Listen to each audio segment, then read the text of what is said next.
তারা এই পানি তাদের নিজেদের হাত দিয়ে সৃষ্টি করেনি।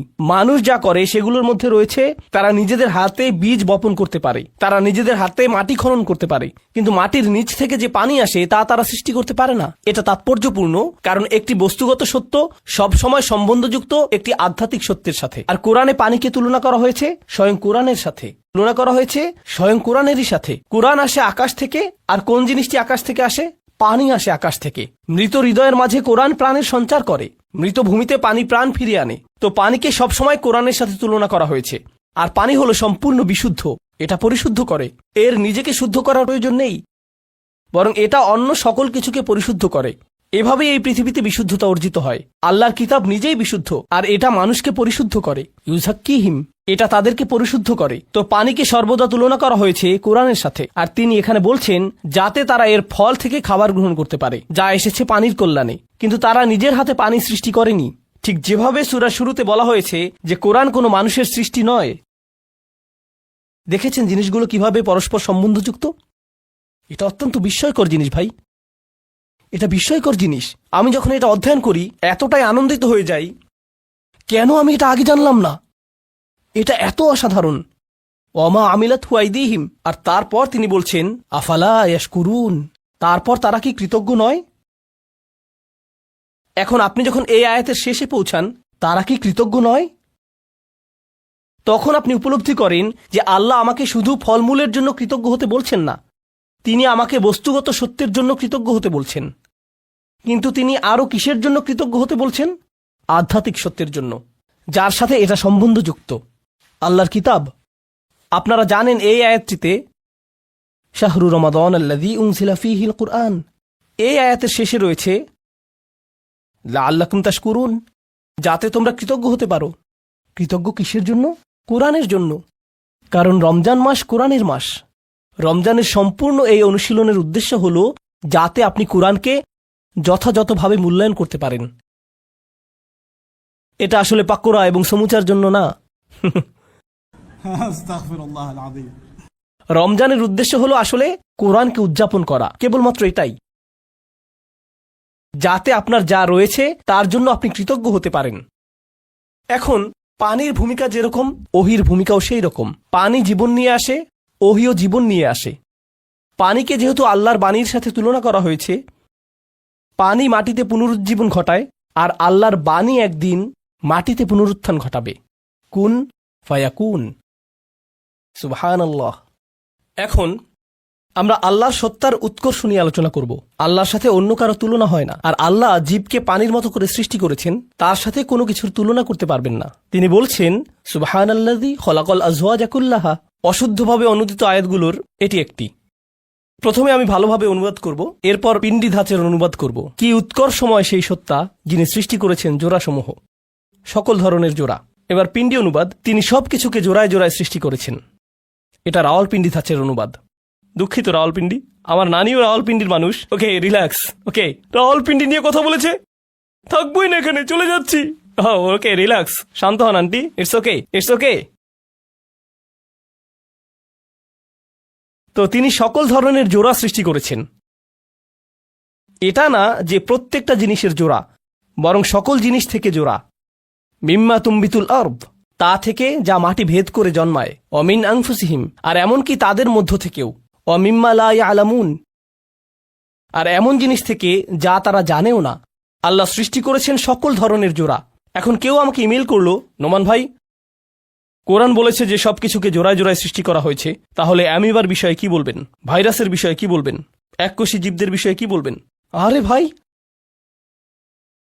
তখন অনেক শব্দ আমার মাথায় চলে আসে, যা আমার চাচাকে পাঞ্জাবি ভাষায় বলতে শুনেছি। আমি পাঞ্জাবি ভাষা বুঝি না, তবে কিছু শব্দ যেমন লুকা বা ঠা, এগুলো আমার মাথায় চলে আসে যখন এই ধরনের ইমেল আমি পড়ি। আমি রাগান্বিত হতে চাই না, কারণ আমার রাগান্বিত হওয়া উচিত না, কিন্তু কিছু প্রশ্ন এত অদ্ভুত। কোরআন খণ্ডন করা হয়েছে অ্যামিবার দ্বারা। এই বিষয়ে একটা লেখা আবার ইমেইলে অ্যাটাচ করে দেওয়া হয়েছে, যদি বিষয়টা আমার জানা না থাকে সেজন্য।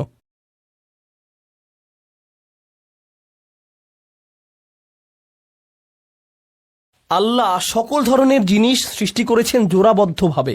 আর আজওয়াজ অর্থ শুধুমাত্র জোড়া নয়, আজওয়াজ অর্থ দলবদ্ধতাও বোঝায়, যারা একে অপরের পরিপূরক।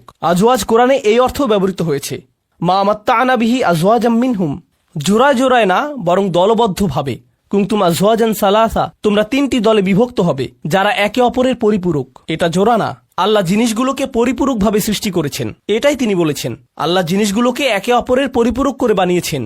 গোটা বাস্তু সংস্থান একে অপরের পরিপূরক, গ্রহগুলো একে অপরের পরিপূরক, গ্যালাক্সিগুলো একে অপরের পরিপূরক, মানব দেহের অঙ্গ প্রত্যঙ্গগুলো একে অপরের পরিপূরক, স্বামী স্ত্রী একে অপরের পরিপূরক, পরিবারগুলো একে অপরের পরিপূরক, আশেপাশের পরিবেশ একে অপরের পরিপূরক, দেশগুলো একে অপরের পরিপূরক। ওয়াজআলনাকুম শুউবান ওয়া ক্বাবাইলা লিতাআরাফু, এই সকল কিছুই হলো আজওয়াজ কুল্লাহা এর অংশ। মাটি থেকে যা জন্মায় তাও এর অন্তর্ভুক্ত।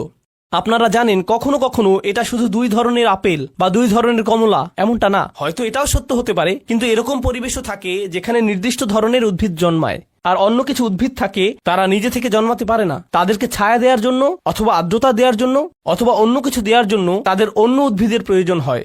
কিছু পাখি শুধুমাত্র নির্দিষ্ট কিছু গাছের ভেতরেই বসবাস করতে পারে, তারা সেই গাছের সাথে জোড়াবদ্ধ।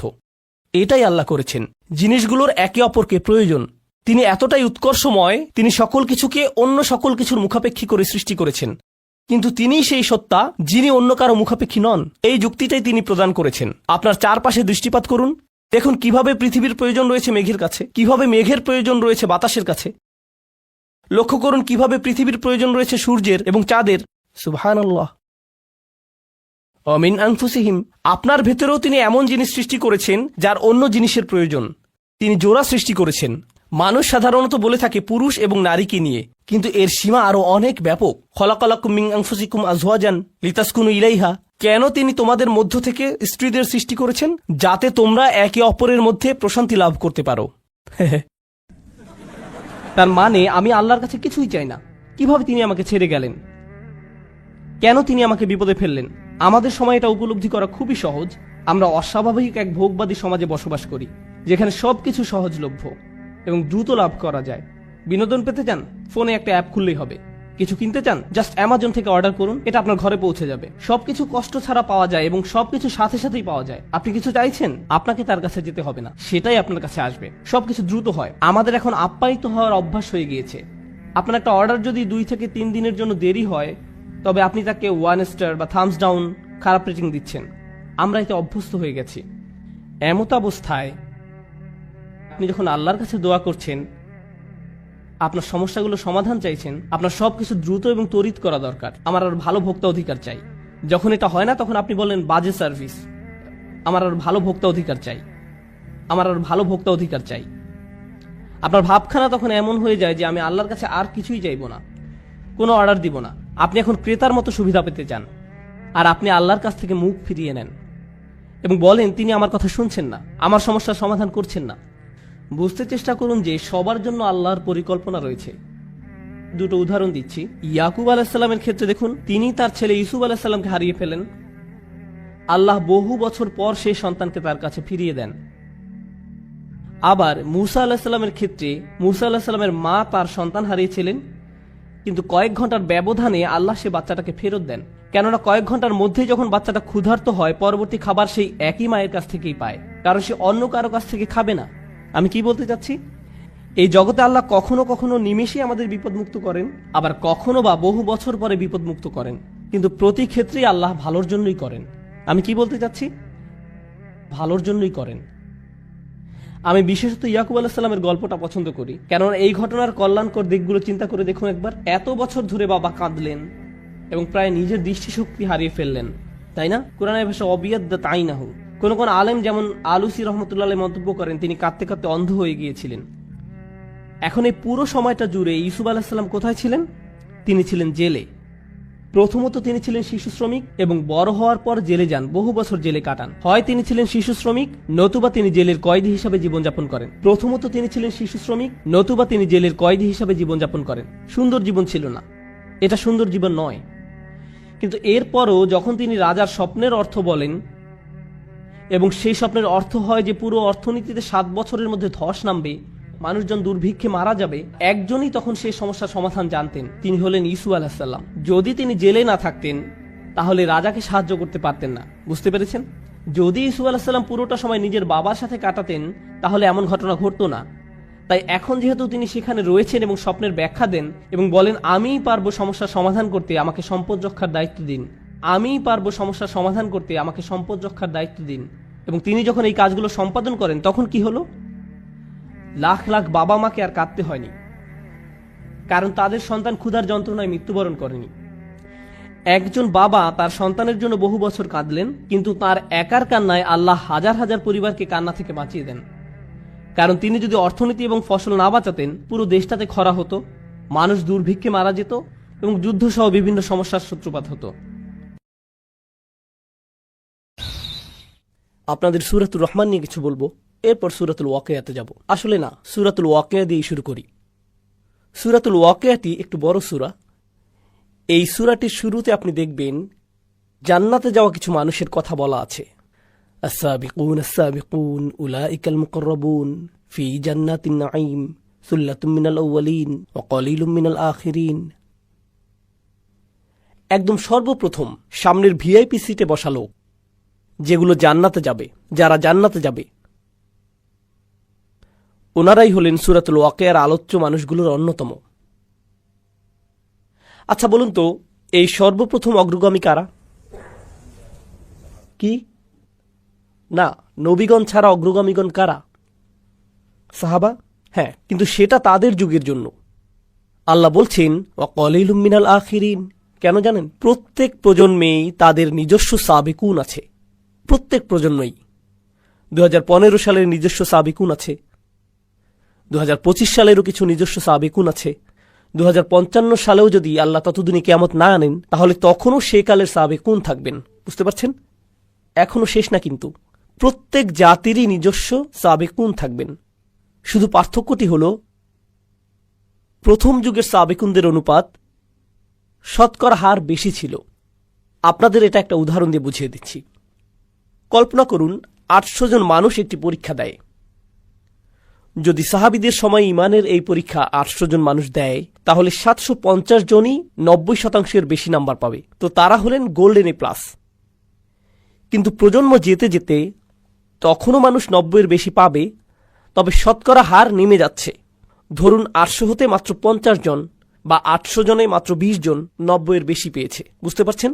তাই অকলিলুম মিনাল আখিরিন, আরো কম পরবর্তীদের মধ্যে। কম মানুষ না, কিন্তু শতকরা হার কম। সাহাবিগণের সময়ে এ প্লাসের হার বেশি, তাই সামগ্রিক গুণ অনেক অনেক বেশি।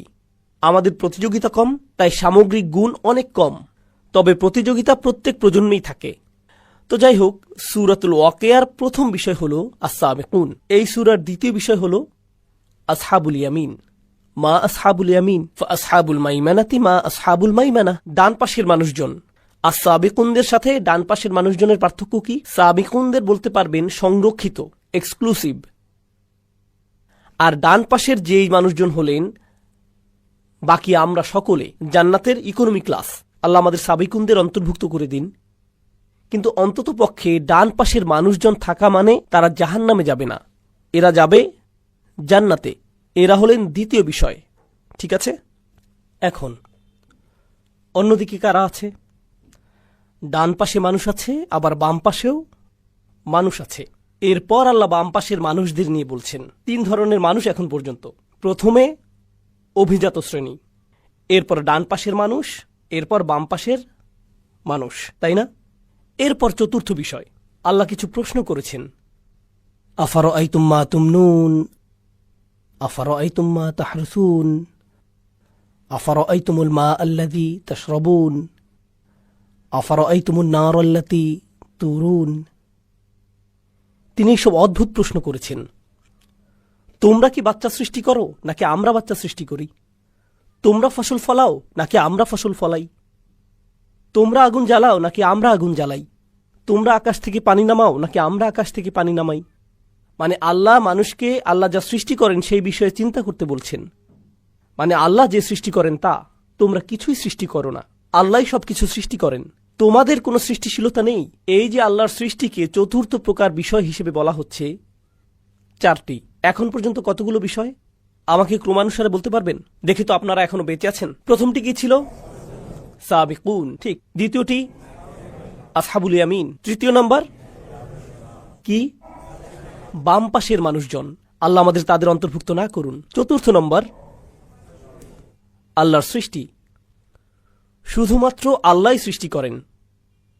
আর পঞ্চম বিষয়টি হল ফালা উকসিমু বিমা ওয়াকিআন নুজুম ওয়া ইন্নাহু লাকসামুল লাউ তা'লামুন আযীম ইন্নাহু লাকুরআনুন কারীম ফি কিতাবিম মাকনুন লা ইয়ামাসসুহু ইল্লাল মুতাহহারুন তানযীলুম মির রাব্বিল আলামিন।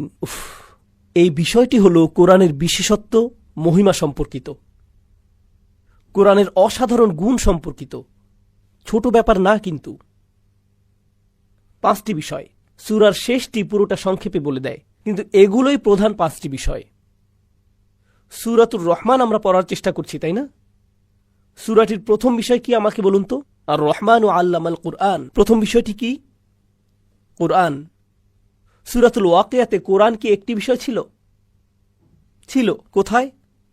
বিষয় নম্বর 5। তাহলে সূরা রহমানে এটা প্রথম বিষয় আর সূরা ওয়াকিয়াতে এটা পঞ্চম বিষয়। ওকে, সূরাতুর রহমানের দ্বিতীয় বিষয় হল আল্লাহর সৃষ্টিরা। ওয়াশ-শামসু ওয়াল কমারু বিহুসবান ওয়ান নাজমু ওয়াশ-শাজারু ইয়াসজুদান ওয়াস-সামা রাফাআহা ওয়া ওয়াদাআল মিজান। তাহলে দ্বিতীয় বিষয় কি? আল্লাহর সৃষ্টি। সূরাতুল ওয়াকিয়ার ৪র্থ বিষয় কোনটি ছিল? আল্লাহর সৃষ্টি। সূরাতুর রহমানের তৃতীয় বিষয় হল বিচার দিবস। কিভাবে পাপীরা বিপদে পড়বে আর জাহান্নামে চলে যাবে।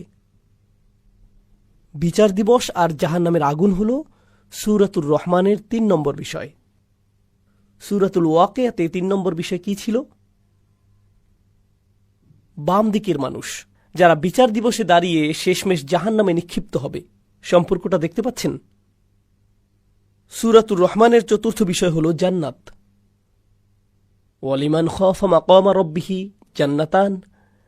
আর যে তার রবের সামনে দাঁড়াতে ভয় করে তার জন্য থাকবে 2টি জান্নাত। আচ্ছা, অন্তত আপনি আল্লাহকে ভয় করেছেন। আপনি সবচাইতে ভালো ছিলেন না, ঠিক আছে, তবে অন্তত তাকে ভয় তো করেছেন। সূরাতুল ওয়াকিয়াতে দ্বিতীয় বিষয় কোনটি ছিল বলুন তো এবার?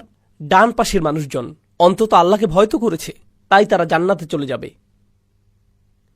সূরাতুর রহমানের শেষ বিষয় হল অসাধারণ সুপার স্পেশাল ডিলাক্স প্যাকেজের জান্নাত। ইখতিলাফ নিয়ে পরে বলছি, আপাতত সহজ করে বলি, এটা হচ্ছে সবচাইতে সুন্দর। ওয়ামিন দুনিহিমা জান্নাতান। অন্য একটি জান্নাত, আলাদা স্পেশাল জান্নাত। এর মধ্যে আরও অসাধারণ জিনিসপত্র আছে। তো একটা জান্নাত আবার অন্য এক প্রকার জান্নাত। এটাই হলো শেষ বিষয়, স্পেশাল জান্নাত। সূরাতুল ওয়াকিয়ার প্রথম বিষয় কি ছিল? সাবিকুন আস-সাবিকুন কোথায় যাবে? জান্নাতের সেই স্পেশাল জায়গায়। সূরাতুর রহমানের 5টি বিষয় আর সূরাতুল ওয়াকিয়ার 5টি বিষয়। 1 2 3 4 5 5 4 3 2 1। আয়নার মতো। কুরআন অবিশ্বাস্য রকমের গোছানো। আমরা এখনো সূরাটি শুরু করতে পারিনি। আমরা শুধু পরিবেশটা বুঝতে চেষ্টা করছি। এটা শুধু স্থানটি চেনা, এটা জরুরি, কারণ এর মাঝে আপনি কোরআনের সৌন্দর্য বুঝতে পারবেন। কত গোছানো তা দেখতে পাবেন। আমি জানি না আপনারা মুসলিম বিশ্বে এমনটা দেখেন কিনা, কিন্তু আমি আমেরিকাতে বেড়ে উঠতে গিয়ে কোরআনের ব্যাপারে প্রথম শুধু সমালোচনাই দেখতাম। কলেজে গিয়ে আমি কোরআনের কোনো প্রশংসা শুনিনি, সমালোচনাই হতো। শুধু যে এটার বিষয় তারা অবিশ্বাস করে এরকম না, বরং এর বিন্যাস নিয়েও সমালোচনা করত। এটা নাকি অগোছালো, নির্দিষ্ট গঠন নেই, এসব বলতো। আমি বলতাম, কি বাজে কথা যত সব। সবচাইতে অবিশ্বাস্য গঠন তো এখানেই। তোমরা মনোযোগ দাও না, এজন্য দেখতে পাও না, তাই দেখতেও পাও না। কারণ আল্লাহ এর দরজা অমনোযোগীদের জন্য খুলে ধরেন না, খোলেন না তিনি। আফালা ইয়াতাদাব্বারুনাল কুরআন ওয়ালাউ কানা মিন ইনদি গায়রিল্লাহ লাওয়াজাদা ফীহি ইখতিলাফান কাসীরা। তারা কি তবে কোরআন নিয়ে গভীর চিন্তা ভাবনা করে না? কারণ এটা আল্লাহ ছাড়া অন্য কারো পক্ষ থেকে হলে এতে অনেক অসঙ্গতি দেখতে পেতে। এর মানে হলো, যখন আপনি কোরআনে মনোযোগ দেবেন, আবিষ্কার করবেন যে এটা শুধু আল্লাহর পক্ষ থেকেই হতে পারে। আপনার কাছে পরিষ্কার হয়ে যাবে যে এটা মানুষ থেকে হতেই পারে না, পরিষ্কার হয়ে যাবে। এখন আমরা সূরার সূচনা শুরু করতে প্রস্তুত হলাম। সূরাতুর রহমান, চলুন শুরু করি। কিছু জিনিস আপনাদের জানাতে হবে। আমি নিজেকে দিয়ে শুরু করি। আমার পেশা হলো শিক্ষকতা, জীবিকার জন্য শেখাই। আর শিক্ষকতা পেশায় আমি অনেক কিছু শিখেছি। আপনাদের সেখান থেকে একটি বলছি, কারণ এই সূরার সাথে সেটা সম্পর্কিত। ক্লাসরুমের ভেতর আমি আরবি শেখাই। আরবি শেখানো কিন্তু কঠিন। অনেক ধরনের হাস্যরস করে ছাত্রদের মনোযোগ ধরে রাখতে হয়, কারণ আরবি ভাষাটি ক্লান্তিকর। যেমনটা আমি আগেও বলেছি, আপনার ঘুমের প্রয়োজন হলে আরবি ক্লাসে ঢুকে যান, জীবনের শ্রেষ্ঠ ঘুম পেয়ে যাবেন। রফা নসব শুরু হতে হতেই আপনি অজ্ঞান। তাই অনেক সময় ধরে আমি ভেবেছি এটা আমি কিভাবে শেখাবো, কি প্রশ্ন জিজ্ঞেস করব, যখন ছাত্ররা উত্তর দেবে সেটা নিয়ে কিভাবে ঠাট্টা করব, সবাইকে কিভাবে জাগিয়ে রাখব। সেটা কিন্তু এই লেকচারের মতো না। এই লেকচারে আপনাদের আমি শেখাচ্ছি না, কিছু প্রশ্ন করছি আপনাদের, তবে আপনাদের জেকে ধরছি না, আপনাদের নামও জানি না, আর ভুল উত্তর দিলে আপনাদেরকে মুরগিও বানাচ্ছি না। এখানে সেটা করছি না আমি। কিন্তু আমার ক্লাসরুমে যখন পড়াই সেই ছাত্ররা কান্না করে দেয়। তারা কিন্তু ঈমান বেড়ে গেছে তাই কাঁদছে না, কান্নার অন্য কারণ আমি দেই তাই কান্না করে। শিক্ষক হিসাবে সেটাই করি, সেটা ভিন্ন জিনিস। কারণ শিক্ষকতা অনেক কাজ করতে হয়। আপনার ব্যাখ্যা করতে হয়, ছাত্রদের পুনরাবৃত্তি করাতে হয়, এরপর ছাত্রদের বিভিন্ন প্রশ্নের উত্তর দেওয়াতে হয় যেন জানতে পারেন যে তারা বুঝছে কিনা। আপনি শুধু তাদের পুনরাবৃত্তি চান না, আপনি চান যেন তারা বুঝে, তাই না? এভাবে প্রশ্ন উত্তর আগে পিছে এদিক সেদিক করতে হয় না বোঝা পর্যন্ত। তো আমি অধ্যায়টা রেডি করলাম। আমি নিজের উপর বেশ খুশি। ভাবছি জীবনের সবচাইতে সুন্দরভাবে বোঝাবো আমি এবার। তো আমি ক্লাসে গেলাম, সবাইকে পড়ালাম, সেটা আমি খুব খুশি। সুন্দর উদাহরণ দিয়েছি, ছাত্রদের জিজ্ঞেস করেছি, সবাই বলল বুঝেছে। বুঝেছি, কি অসাধারণ। 1 ঘন্টা পর একজন ছাত্র হাত তুলল, উস্তাদ আমি বুঝিনি। আচ্ছা ওকে, কোনো সমস্যা নেই, তুমি বোঝনি? কোন অংশটি বোঝনি বলো তো? সে বলল কিছুই বুঝিনি। আপনি কি আবার সবকিছু বুঝিয়ে বলবেন? সবকিছু মানে কি? মানে সবকিছুই। আমি কিছুই বুঝতে পারিনি। এখন ক্লাসের বেশিরভাগ ছাত্র বিরক্ত হয়ে গেল। কিরকম গাধা সে, কি পরিমাণ গর্ধব! 1 ঘন্টা কিছুই বলল না, ঘন্টা শেষে বলছে আমি কিছুই বুঝিনি। তাই আমি বললাম তোমরা চিন্তা করো না, সমস্যা নেই। তার জন্য আমি আবারও বলবো, তোমাদেরও আরেকবার রিভিউ হয়ে গেল। আর এইবার আমি পুরো ক্লাসের দিকে মনোযোগ দেইনি। কার দিকে মনোযোগ আমার? সেই ছেলেটি। এই বুঝতে পেরেছ? হ্যাঁ, ঠিক ঠিক। আচ্ছা, 1 ঘন্টা পর সে আবার হাত তুলল, উস্তাদ বুঝিনি কিছুই। ওকে, ক্লাসের বাকিরা চলে যেতে পারো। আমি লাঞ্চ করতাম, সেটা বাদ দেই। তুমি আসো আমার কাছে, তোমাকে সরাসরি বুঝিয়ে দিচ্ছি, সেটাই মনে হয় ভালো হবে। আচ্ছা ওস্তাদ। তো আমি তাকে নিয়ে বসলাম, প্রত্যেকটি উদাহরণ ধরে ধরে বুঝালাম যেন বুঝতে পারে। সব শেষে সে আবার বলে, উস্তাদ আমি জানি না আপনি কেমন শিক্ষক, তবে আমি এখনো বুঝি না। না না না, এত সহজে ছাড়ার পাত্র না আমি। তুমি আমার বাসায় চলো, রাতের খাবার খেতে খেতে তোমাকে আরেকবার বোঝাবো। সে বাসায় আসলো, তাকে আবারও সবকিছু বুঝালাম। সব শেষে সে কি বলল? আমি বুঝিনি। আচ্ছা ঠিক আছে, একটা বুদ্ধি আছে। আমার বাসায় তোমার জন্য একটা ঘর করে দিচ্ছি, তুমি আমার বাসায় থাকো। প্রত্যেক দিন সকালে উঠে তোমাকে বোঝাবো এটা, ব্রাশ করতে করতে, যতদিন না এটা তোমার হচ্ছে। শিক্ষকরা কি এমন করে কখনো? না, আমিও এমন করি না। কিন্তু আপনি যদি আমার মতো পাকিস্তানের লোক হন, তবে 1 ঘন্টা বোঝানোর পর যদি ছাত্র হাত তুলে বলে আমি বুঝিনি কিছুই, তখন সুন্দর একটা শেখানোর পদ্ধতি আছে। এটাকে বলে বোর্ড অফ এডুকেশন। সেটা আসলেই একটা বোর্ড।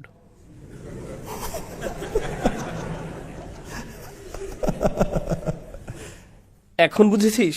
হ্যাঁ, একদম বুঝে ফেলেছি। এখন বুঝবে। শিক্ষকরা এত ধৈর্যশীল না। কতবারই আর বোঝাবেন? বলবেন এত গাধা কেন তুমি, বুঝো না কেন তুমি, তোমার মাথা কাজ করে না কেন, কি সমস্যা তোমার? এটা আমার দোষ না, এটা ছাত্রের দোষ, তাই না? দেখুন, কিন্তু কোরআনের বার্তা, কোরআনের মূল বার্তাটি কিন্তু একদম সোজা, একদম সহজ। আপনি যদি কোরআনের মূল বার্তা সংক্ষেপে লিখতে বলেন, সেটা আমি অর্ধেক কাগজেই লিখতে পারবো, পুরোটাও লাগবে না। কোরআনের বিষয়গুলো কি কি? শুধুমাত্র এক স্রষ্টা, আখিরাত আছে, আগের জাতিগুলো তাদের নবীদের কথা মানেননি, কিছু কাজ আছে হারাম, খুব বেশি কিছু না, কিন্তু সোজা সাপটা, জটিল কিছু না। কুরাইশরা কতদিন যাবৎ কোরআন শিখছে? এক যুগের বেশি, তাই না? মক্কি কোরআনের কি পুনরাবৃত্তি আছে? আল্লাহ কি বারবার বলেছেন জাতিদের ব্যাপারে? আল্লাহ কি নিজের একত্ব নিয়ে বারবার বলেছেন? ইবাদতের একত্বতা নিয়ে? আল্লাহ কি নবীদের উপর ঈমান আনা নিয়ে পুনরাবৃত্তি করেছেন? আল্লাহ কি হালাল হারাম নিয়ে পুনরাবৃত্তি করেননি? তিনি কি অভাবীদের খেয়াল করা, অন্যদের ক্ষতি না করা নিয়ে পুনরাবৃত্তি করেননি? তিনি এই সব পুনরাবৃত্তি করছেন বারবার। যে কোনো ভালো শিক্ষক শেখানোর জন্য কি করে? সে কি করে? বারবার বলে আল্লাহও করেছেন। আর তাও শুধু 1 ঘন্টা না, 2 ঘন্টা না, 1 মাস না, 2 মাসও না, কতদিন? 1 যুগেরও বেশি সময় যাবত। তাছাড়া কোরআন কিন্তু একটা পাঠ্যক্রম, কোরআন হলো পাঠ্যসূচি।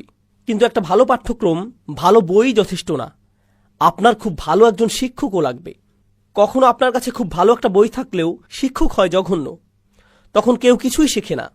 তাই আল্লাহ শুধু শ্রেষ্ঠ বইটিই দেননি, তিনি বিশ্ব মানবতাকে সর্বশ্রেষ্ঠ কি দিয়েছেন? শিক্ষক। আর ভালো শিক্ষকের উচিত ছাত্রদের সাথে ধৈর্য ধরা। তারা না শুনলেও তিনি ধৈর্য ধরেন। তিনি কি ভালো শিক্ষক? যত্নশীল শিক্ষক তিনি? বলেন কি সাল্লাল্লাহু আলাইহি সাল্লাম। আর এই ছাত্ররা, কুরাইশরা, একদম সহজ জিনিস শুনেও বলে কিছুই বুঝিনি। তারপর তিনি আবারও ব্যাখ্যা করেন, ওয়াকাযালিকা নুসাররিফুল আয়াত, আমরা আয়াত বারবার বদলে দেই।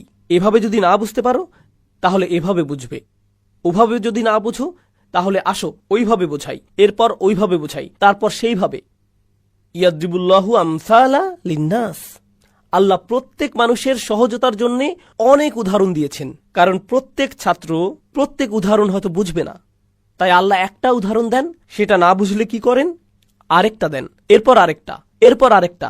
জানেন, কোরআনের ভেতর আল্লাহ কোরআনকে তাসরিফুর রিয়াহ এর সাথে তুলনা করেন, বায়ু প্রবাহ। কারণ কিছু বায়ু হালকা, কিছু অনেক জোরে, কিছু বাতাস আসে উত্তর থেকে, কিছু দক্ষিণ থেকে, কিছু পূর্ব থেকে, কিছু পশ্চিম থেকে, কিছু ঠান্ডা আবার কিছুটা উষ্ণ। ঠিক কোরআনের আয়াতের মতো, কিছু আয়াত আপনাকে আনন্দ দেবে, কিছু ভয় দেখাবে, কিছু কষ্ট দেবে, কিছু আপনার প্রেরণা যোগাবে।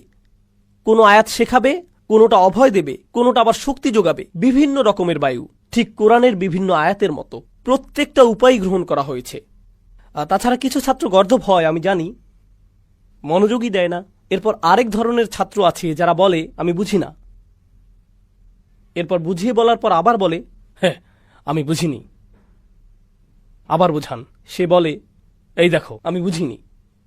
এরা কি ধরনের ছাত্র? এরা ঝামেলাকারী। সে শিক্ষককে নিয়ে মজা করছে, ক্লাসে মজা নিচ্ছে, ভাবছে এই সব কিছুই ঠাট্টার বিষয়, তাই না? একটা ছাত্র আছে, সে আসলেই বুঝেনি। আরেকটা ছাত্র অন্যদিকে, সে সব কিছু খুব ভালো বুঝেছে, এরপরেও কি বলে মজা নেয়? আমি বুঝিনি, কিছুই বুঝলাম না, আপনি খারাপ শিক্ষক। আর এই ধরনের ছাত্ররা যখন শিক্ষক বুদ্ধিমান হয়, যখন শিক্ষক চালাক হন, তিনি ঝামেলাকারীকে চিনে ফেলেন, বুঝে ফেলেন কখন ঝামেলা করছে। আর যখন সেসব করে তখন সেই ছাত্রের কি হয়? একে বলে মুরগি। কিছু শাস্তি দিতে হয়, ঠিক? প্রিন্সিপালের অফিসে যাও, স্কুল থেকে বেরিয়ে যাও। আল্লাহ কি জানেন কারা কোরআন নিয়ে ঠাট্টা করছে, কারা ঠাট্টা করছে? তিনি জানেন। আর তিনি তাদের কাছে কোরআন বারবার বারবার ব্যাখ্যা করছেন সর্বশ্রেষ্ঠ শিক্ষককে দিয়ে, 1 যুগেরও বেশি সময় যাবত। শিক্ষক হিসেবে তবে আল্লাহর কি রাগ করার অধিকার আছে? অবশ্যই আছে।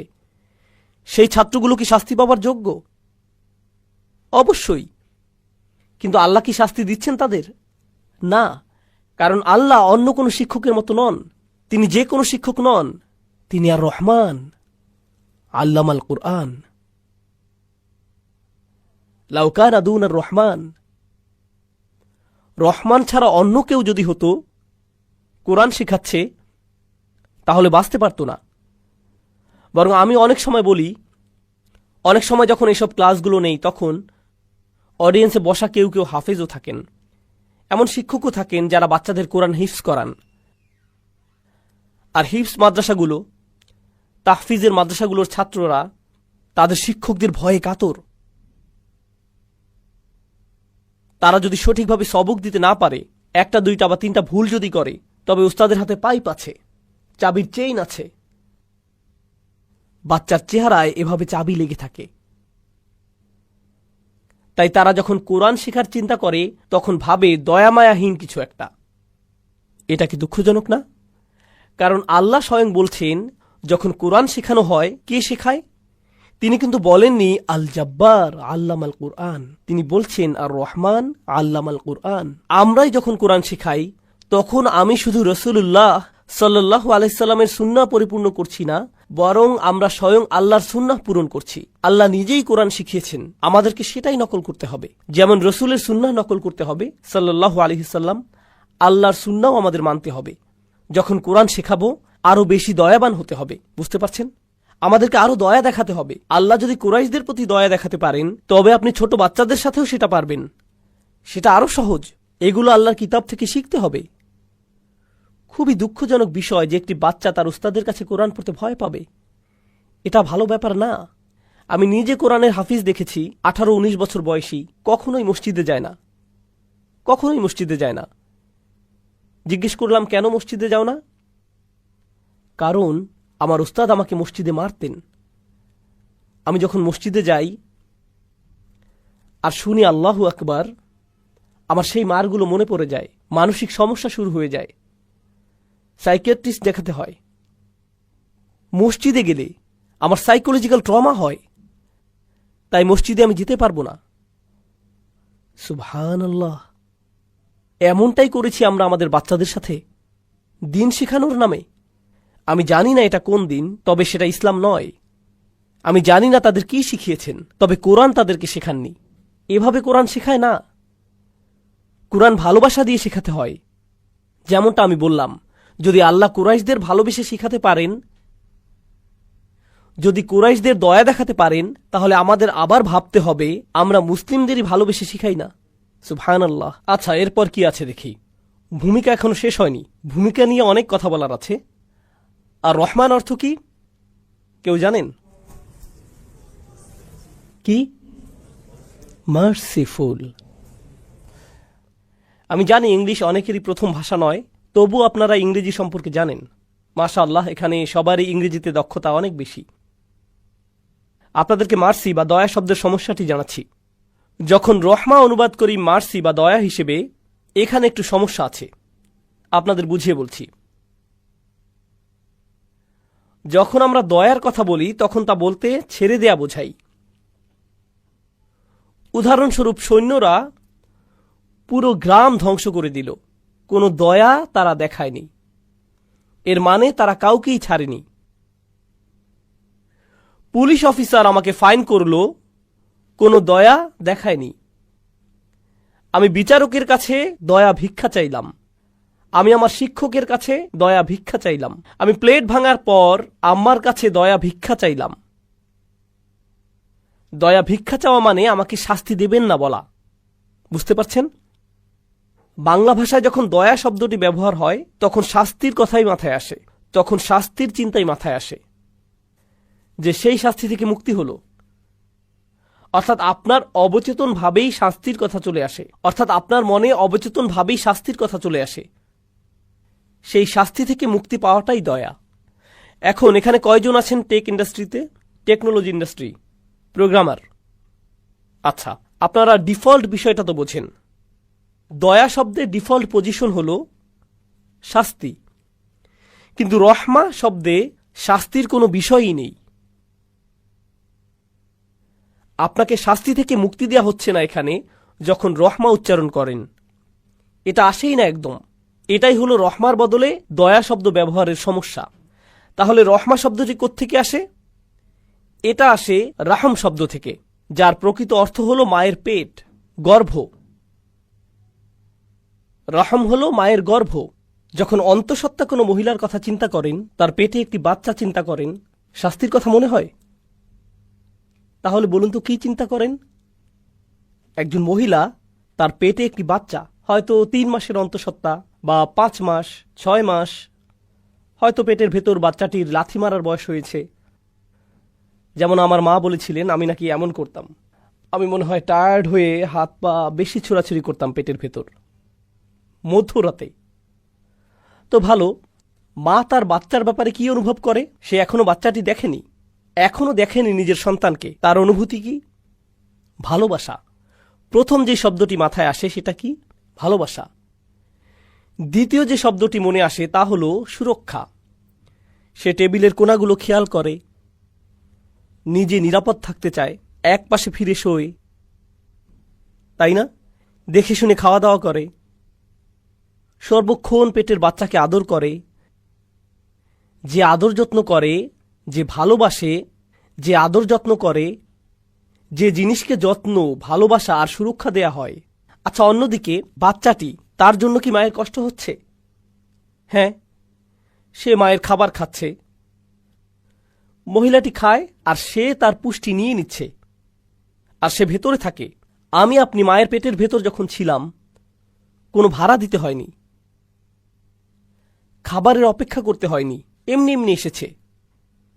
নিজেদেরকে পরিষ্কার করতে হয়নি, কিছুই করতে হয়নি। তাছাড়া জন্ম হবার সময় তাকে প্রায় মেরেই ফেলেছিলাম, তাই না? প্রায় মেরেই ফেলেছিলাম। আর যদিও মাকে মেরেই ফেলেছিলাম প্রায়, তবুও আমাদেরকে ভালোবাসে বের হবার পর থেকেই। অন্য যে কেউ আপনার রক্তপাত করলে আপনি তাকে ভালোবাসবেন না। আমরা আমাদের মায়েদের রক্ত ঝরিয়ে মৃতপ্রায় করে ফেলি, মৃত্যুর কাছাকাছি। আর যখনই বের হয়ে আসি আমরা, তখন আমাদের জন্য তার ভালোবাসা আগের চাইতে আরো বেড়ে যায়।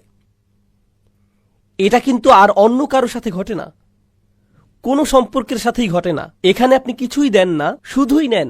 আমি যা বোঝাতে চাচ্ছি তা হলো, আপনি কখনোই কিছু দেন না, শুধুই কি, আর তিনি আপনাকে আরো বেশি বেশি কি দেন? আরো ভালোবাসা। আপনি আরো নিতে থাকেন, তিনি আরো ভালোবাসতে থাকেন। তাছাড়া দেখুন, তিনি প্রায় মারাই যাচ্ছিলেন, এত রক্তপাত হয়েছিল, মাত্রই সার্জারি থেকে উঠলেন। আর আপনার জন্মের সাথে সাথে কি হলো? তার আপনাকে খাওয়াতে হচ্ছে। আর অনেক মহিলাদের কাছেই বাচ্চাকে খাওয়ানো অনেক সময় রক্তপাতের মতো মনে হয়। যে কেউই সার্জারির ভেতর দিয়ে গেলে বলে, আমার 6 সপ্তাহের ছুটি লাগবে, আমার 2 মাসের ছুটি চাই, আমার ছুটি লাগবে, ভ্যাকেশন লাগবে। জন্ম দেবার পর কি কোনো মা 2 মাসের ছুটি পান? না। আপনার পা ভাঙলে 6 মাসের ছুটি পান। তিনি বাচ্চা প্রসব করলেন আর ফুল টাইম মায়ের দায়িত্ব পালন করা শুরু করে দিলেন। কখন থেকে? বাচ্চাটি জন্মানোর মুহূর্ত থেকেই, বাচ্চা হবার মুহূর্ত থেকেই। আর বাচ্চাটি তাকে কি ফেরত দেয়? তিনি বাচ্চাটিকে দুধ দেন, ভালোবাসা দেন, সুরক্ষা দেন। বাচ্চাটা ধন্যবাদ বলে একবারও? বাচ্চাটা তাকে কোনো বেতন টেতন দেয়?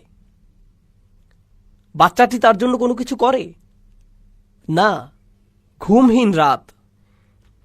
বেশির থেকে বেশি বাচ্চাটি যেটা করবে তা হলো তার গায়ে পেশাব করে দিবে, মলত্যাগ করে দিবে, বমি করে দিবে মায়ের গায়ে। আর যখন বাবু হাগু করে দেয় তখন মা বলে, ওয়াও কি কিউট, এরপর পরিষ্কার করা শুরু করে দেয়। কোনো সমস্যা নেই, আমার বাবুটা। তিনি ডায়াপার বদলাচ্ছেন আর বাচ্চা তার দিকেই মেরে দিচ্ছে, আর তিনি হাত দিয়ে ঠেকাচ্ছেন। আমি জানি আমার 6টা বাচ্চা, আমি জানি না কিভাবে করে তারা, কিন্তু করে। এটাই হলো কোন শব্দ? রহম। এখান থেকেই আসে কি? রহমা। এখান থেকেই আসে আল্লাহর কোন নাম? আর রহমান।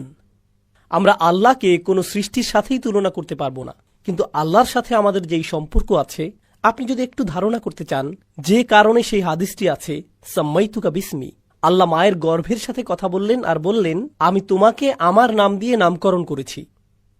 এটা শুধু ভাষাগত সম্পর্ক না, নবী সাল্লাল্লাহু আলাইহি সাল্লামের হাদিসেও এটা পাওয়া যাচ্ছে। এক হাদিসে কুদসিতে তিনি মায়ের গর্ভের দিকে তাকিয়ে বললেন, যে গর্ভ আল্লাহ সৃষ্টি করেছেন, আমি আমার নাম দিয়ে তোমার নামকরণ করেছি। এর একটি কারণ আছে, সেটা হলো আল্লাহ আপনার কি হয় তা যদি একটু ধারণা পেতে চান, আপনি পুরোটা বুঝবেন না। তবে সেই অসীম সাগরের যদি এক বিন্দু পেতে চান, তবে কার কথা চিন্তা করবেন? আপনার মায়ের কথা ভাববেন। ওয়ালিল্লাহিল মাসালুল আ'লা। আপনার মায়ের সাথে সম্পর্কে কোন দিকটা? তা হলো আপনি তার থেকে শুধুই নেন, আর তিনি কি?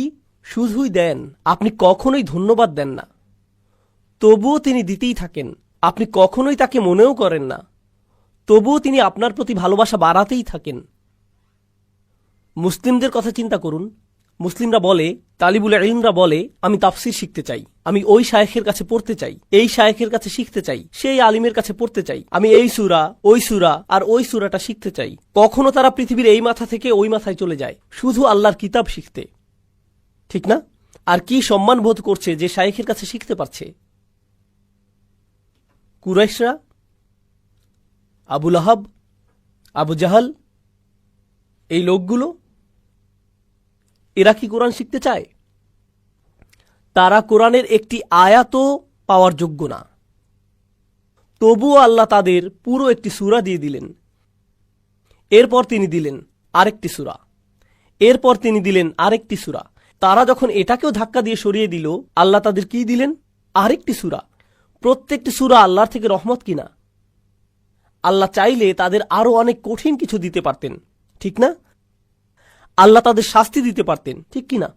কিন্তু প্রত্যেকবার এমন করার পর আল্লাহ তাদের কি দেন? আরেকটি সূরা। আল্লাহর কাছ থেকে আরো রহমা তার পক্ষ থেকে। তাছাড়া কোরআন কি? কোরআন হলো আল্লাহ আপনার সাথে কথা বলছেন। কোরআন হচ্ছে আপনার সাথে আল্লাহর কথা। যখন আপনি কাউকে অপমান করেন, তারা প্রথমে যেটা করে তা হলো তারা আর আপনার সাথে কথা বলে না। কাউকে অপমান করলে তারা আপনার সাথে কথা বন্ধ করে দেয়। এই লোকগুলো শুধু আল্লাহকেই অপমান করছে না, তারা আল্লাহর হাবিব সাল্লাল্লাহু আলাইহি সাল্লামকে অপমান করছে, তারা আল্লাহর রসুল সাল্লাল্লাহু আলাইহি সাল্লামকে অপমান করছে। তবুও আল্লাহ তাদের সাথে কথা বলছেন। এরপর তিনি রাসূলকে বলছেন, ফাসবির আলা মা ইয়াকুলুন, আপনি ধৈর্য ধরুন, আমি জানি তারা আপনাকে মন্দ কথা বলছে। ওয়ালাকাদ না'লামু আন্নাহু ইয়াকিদু সাদরুকা বিমা ইয়াকুলুন, আমি জানি আপনার অন্তর বদ্ধ হয়ে আসে তাদের কষ্টকর কথাগুলোর কারণে। তবুও তাদের কাছে গিয়ে বোঝান। এটাকেই বলা হয় আর রহমান। কোনো মানুষই এটা করতে পারে না। আমি আপনাদের জানি না, মুসলিম হিসেবে আমি আপনাদেরকে ভালোবাসি, কিন্তু কেউ যদি আমাকে এসে বলেন আপনি হচ্ছেন একটা শয়তান, আপনি খারাপ, মানুষকে বিভ্রান্ত করছেন, আপনি কাফির, আপনি এটা, আপনি ওটা, অনেক গালমন্দ করলেন, এরপর আমার মাকে নিয়ে কথা বললেন, আমার বাবাকে নিয়ে কথা শোনালেন, আমার স্ত্রীকে নিয়ে মন্দ কথা বললেন, আমার মেয়েদেরকে নিয়ে খারাপ কথা বললেন, আমার বোনকে নিয়েও, আমি কিন্তু আংশিক পাঠান, তাই সাবধান। অন্তত পক্ষে আমি বলবো, আমি চলে যাচ্ছি, আমি ফানার ছাড়ছি, আমি দোহা ছাড়ছি, আমি আর কখনোই দোহা ফিরে আসব না। কেন? কেউ বলল, আপনি আর দোহাতে কেন যান না? একটা লোক ছিল, সে আমার কাছে এসে যা যা বলল, আমি আর যেতে চাই না ওখানে। আপনারা সবাই কি আমাকে অপমান করেছেন? নাকি শুধু একজন? শুধু একজনই যথেষ্ট আমার বিরক্ত হবার জন্য, দরকার নেই। রাসূলুল্লাহ সাল্লাল্লাহু আলাইহি সাল্লাম কুরআন তিলাওয়াত করছেন এই লোকগুলোর কাছে, আর তারা তাকে অপমান করেই যাচ্ছে। আমি তো কিছুই না। কেউ এসে আমাকে অপমান করলে আমি কি বলি? এই, জানো আমি কে? আমি ইউটিউবে আছি, দেখে নিও কে আমি। কেউ যদি রাসূলুল্লাহ সাল্লাল্লাহু আলাইহি সাল্লামকে অপমান করে, তবে হ্যাঁ, তার অধিকার আছে বলার, আল্লাহ বলেছেন ওয়ালামু আন্না ফীকুম রাসূলুল্লাহ। এটা ছোট কোনো বিষয় না। আর সেই একই নবী সাল্লাল্লাহু আলাইহি সাল্লাম তাকে আবু জাহাল অপমান করল, অথচ পরদিনই তিনি ফিরে এসে আবু জাহালের সাথে আবারও কথা বললেন। আর আবু জাহাল যে এমন এক জাহিল লোক, জাহিলিয়াতের বাপ, সে তাকে বলছে তোমার কি গতকাল যথেষ্ট হয়নি? আরো কিছু কথা শোনাবো আজকে তোমাকে। তাকে সে আরো বাজেভাবে পরদিন অপমান করল। নবীজি ফিরে গেলেন, আর আল্লাহ তাকে আবার পাঠালেন, যাও আবার কথা শুনে আসো, যাও আবার কিছু কোরআন শোনাও, তাকে কোরআন নিয়ে ঠাট্টা আবারও করতে দাও। তিনি এটাই করলেন প্রতিটা দিন, এক যুগেরও বেশি সময় যাবত। এটা কি সহজ মনে হয়? চিন্তা করে দেখুন তো। আলহামদুলিল্লাহ, আপনারা সম্মানিত মানুষ, মর্যাদাবান মানুষ। আপনারা যখন কাজে যান, আশা করেন যে আপনার সাথে সম্মানজনক আচরণ করা হবে, ঠিক না? আপনি অফিসে গেলেন, আর কেউ আপনাকে কুকুর বলল, শুকর বলল, কোনো নোংরা কথা বলল, আপনার খারাপ লাগে? আপনি বাসায় আসলে সেটা আপনার চেহারাতেই দেখা যায়। আপনি বাসায় আসলে আপনার স্ত্রী বললেন, কোনো সমস্যা? আমার কিছু বলতে ইচ্ছা করছে না। আপনার চাকরিটাই ছেড়ে দিতে ইচ্ছা করে, আপনার দেশ ছেড়েই চলে যেতে ইচ্ছা করে, কারণ কেউ একজন আপনাকে মন্দ কথা বলেছে। দেখছেন, ভালো লোক ভদ্রলোক আর ছোট লোকের মধ্যে পার্থক্য আছে। যারা সারাক্ষণই নোংরা কথা বলতে থাকে, যারা নিজেদের বা অন্যদের কোনো সম্মান করে না, যখন মানুষ তাদের সাথে মন্দ কথা